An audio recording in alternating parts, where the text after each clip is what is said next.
Welcome! In this tutorial, we will show you how to use PAHO's Core Indicators DHIS2 platform. What is DHIS2?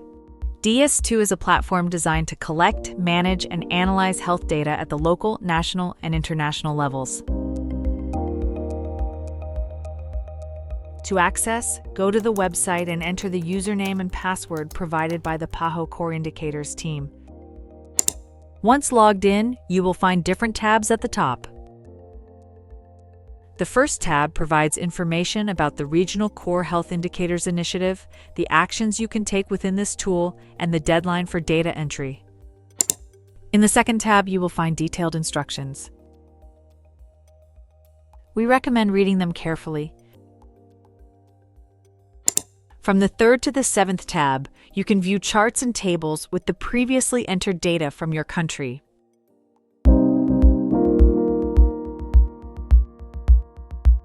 The platform can be configured according to your needs. To modify the language, email, or your account password, go to the Profile menu and click on Settings. To change the email address, select User Profile and enter the new email address. To change the password, go to Account Settings, enter your current password, and then enter the new password in both fields. To change the language, click on User Settings. Select your preferred interface language. You can also choose the database language. Clearing the cache when selecting a different language is recommended. To do this, click on this menu and select the Browser Cache Cleaner option. Then click on Select All. Press Clear all selected items.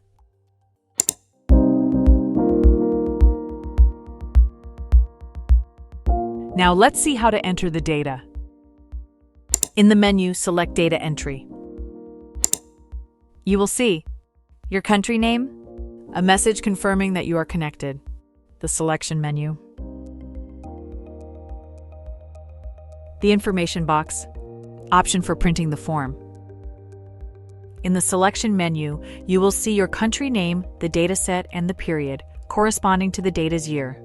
Clicking on the period will display the last 5 years. Select the year you want to view. Browse through previous years up to 1995, or go back to the most recent years using these two buttons.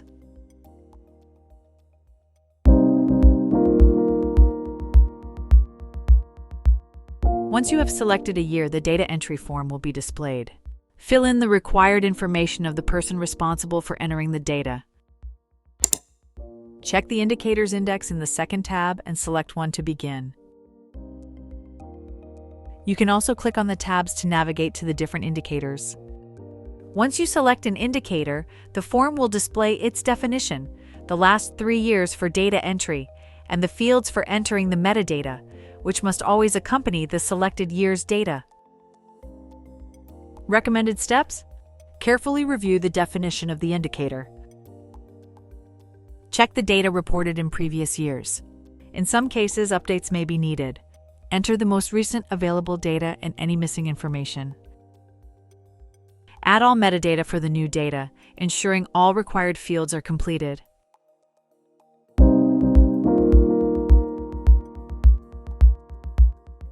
It is essential to enter the following. Data source.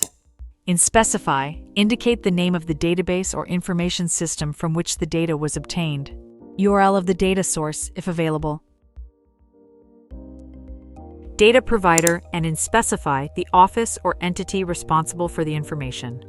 Data coverage and type of statistics. In the data coverage section, select the option that best applies.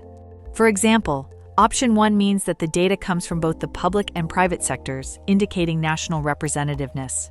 Choosing Option 3 means that the data comes only from public institutions and does not include the private sector.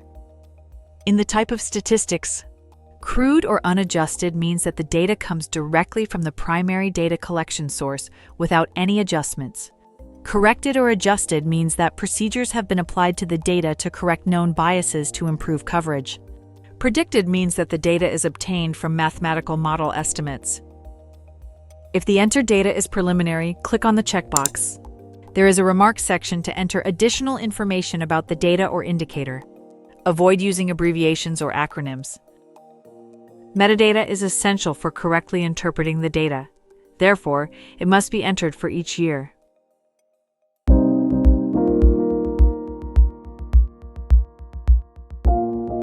When entering information, a green cell indicates that data has been saved.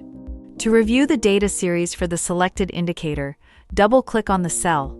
A window displaying a chart with data from the last 13 years will open. Review the completeness of the historical series and verify the consistency of the data. It is recommended that any missing data be included. Additionally, you will be able to see the last update date. All changes made to the data will be recorded in the audit trail option.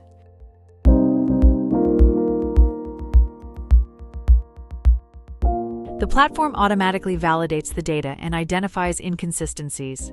When entered data is inconsistent, the cell will appear in red, and an alert message will indicate what needs to be reviewed. Some indicators have defined relationships. For example, the number of births is expected to be higher than that of live births, as live births should be the sum of all births, including those who survived, and fetal deaths. Another example of related indicators is the number and rates of infant deaths compared to the number and rates of neonatal deaths. By definition, the number or rate of neonatal deaths cannot be higher than that of infant deaths. The total infant mortality rate should equal the sum of neonatal and post-neonatal mortality. An alert will be displayed if the value differs from the expected value. An alert will also appear if the infant mortality rate exceeds the under 5 mortality rate. For the indicator of attended births, it is expected that the number of births attended by skilled personnel will be higher than the number of births attended in healthcare facilities. The value of the prenatal care from the first trimester % indicator is expected to be lower than the prenatal care at least 4 visits %. If the entered data is higher, an alert will appear. Similarly, the number of hospital beds should be higher than that of intensive care unit (ICU) beds. Another automatic rule ensures the consistency of total cases disaggregated by sex, where the total should match the sum of the individual values. For example, if there are 6 deaths in women and 10 deaths in men, the total should be 16, not 14. In this case, an alert message will appear. In the case of rates, the form will trigger an alert when inconsistencies between gender disaggregated rates are identified.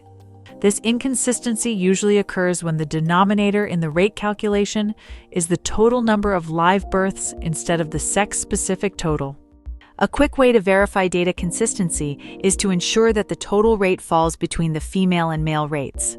If not, the cell will be highlighted in red, indicating a possible inconsistency.